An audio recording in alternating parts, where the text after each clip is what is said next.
And so we're here dito sa community-based na park dito sa Bayan Park. And yes, it's free sa mga nagtatanong.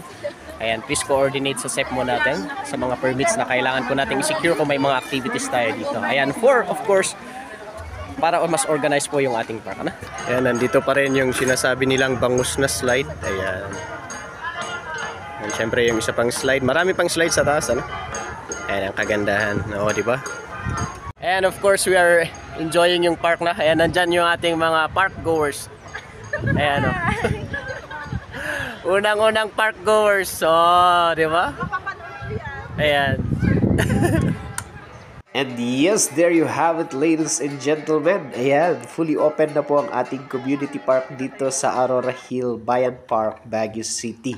So pwede na po kayong mamasyal, enjoy the rest of the activities within the park. But of course, we need to observe yung mga rules and regulations. Ayan, yun lang po yung pinaka-basic na pwede nating contribute. Ayan, para dito sa park natin. So enjoy, may mga palaruan ng mga bata. Ayan, may mga areas kung pwede kayong mag-exercise. Ayan, napakaganda, di ba? Yan, pati CR.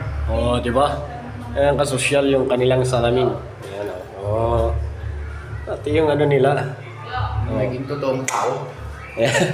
Naging tayo, totoong tao dahil sa magandang salamin. Ayan. So may urinal, syempre meron kang toilet bowl dyan, no? Ayan. So ganyan siya kaganda. May purifier po.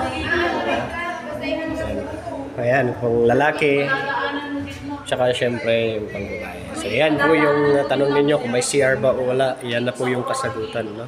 At syempre para sa mga nagtatanong kung paano pumunta dito sa Bayan Park, ayan, pwede po kayong mag-antay doon sa may city area natin. Ayan, at sakay po kayo ng mga jeep papunta sa Baguio Plaza, Aurora Hill. Di ba? Yun lang. Maraming salamat and God bless. Ayan. Nawaray asok. Ay sos. Wara kami jay. So ada to kasyon tibiro kom de asok.